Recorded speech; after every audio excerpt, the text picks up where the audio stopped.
vicinity and got that done. And I just assembled it and laid it on in place then. And whenever I get ready, why I can drop this big 6-element of mine and put 2 new drivers up there. Right now I'm strictly on a vertical. So when I get those up there, then I can flip back and forth from flat to vertical tempo. Roger, for you. I used to run the Mako like that, the 105. I had the vertical and flat, and then I took it down and stretched out the boom and put it up as a 107 and ran it like that for a while. And I recently took it down and stretched it out even more and kind of redesigned it to someone else's design they came up with.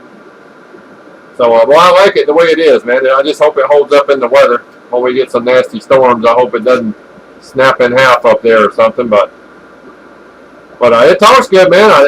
I used to have trouble hitting California. I don't know if it was just conditions or if it was the location with the antenna or what. But heck, with this antenna, I seem to have no problem getting out there. I've been talking to you with just about 40 bird watts this whole time, have I? All right, well, it sounds good. And all I got to work with is a little mobile battery that's got both batteries here behind them. That's all I got running over here. It keeps around 100 and modulates maybe 125. And that's it. But it goes up to this 40-foot 6-element quad of my own design. I had designed my own quads in 1968 and been building them.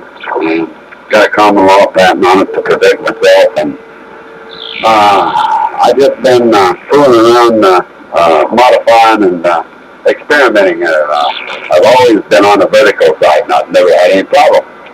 But now I think I'm gonna try both ways, a flat and a vertical tempo. Roger, for. Yeah, when I changed mine, I didn't even put a vertical back up, but I really don't do much local talking, and most of the guys I do talk to are all they're all skip talkers anyway, so they all got flat side. You know, most of them have flat and vertical, but they all got flat side. So if they hear me, they usually jump on the flat side, and we kind of do our local talking on the flat side. So that's all we got up. Is that beam I redesigned and put up was something that Rusty Nail came up with down here, and you know, a lot of people like to stretch out the boom and put fewer elements. He likes to stretch out the boom and put more elements. So it's 46 feet with 10 elements on it. And some people's like, well, that's too many elements. Well, I don't know. It works good, man. I'm impressed with it. It's got a real tight pattern. It's very, very broad-banded. I mean, I can go from 26,600 all the way up to like 28,400 before it starts to hit 1.5 even. So I'm impressed with it. I don't know. I know I always hear you good if that's all you're running, man. Heck, I thought you were running a whole bunch more than that, but I guess like I am, your antenna's doing all the work there, 10-4. Damn far, yeah, that's pretty close to it. Although I do have motor mouth modulator lock there that helps me out big time on the modulation. Yeah, this last time I checked, this motor mouth model and everything. This antenna does put up 24 forward dB gains on the reference dipole rod. 10-4, yeah, I don't know what this one does. Rusty Nail kind of gave me some multiplier numbers that he came up with, but I don't know if they're accurate or not.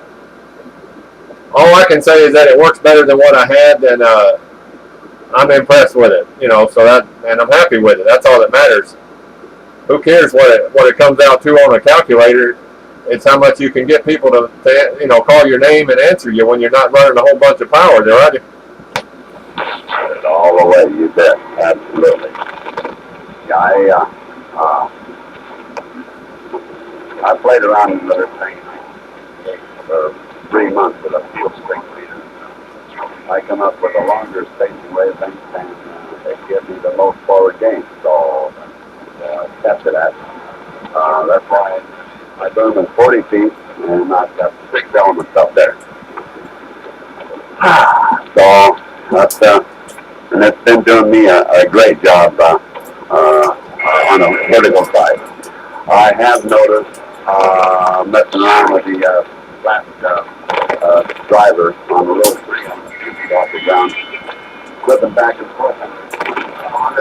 It is better to be on the vertical side. Most of the time,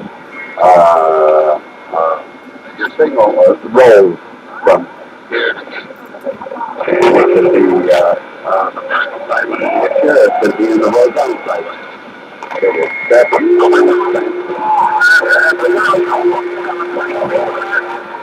back and forth on the vertical or horizontal tempo. Yeah, I noticed that when I had vertical and flat up there, I'd switch back and forth a lot of times, and it didn't matter what the transmit station was talking on, vertical or flat. You know, sometimes a receiving station, like you're saying, you don't know which way the signal's coming in at that distance, whatever layer it's bouncing off of up there.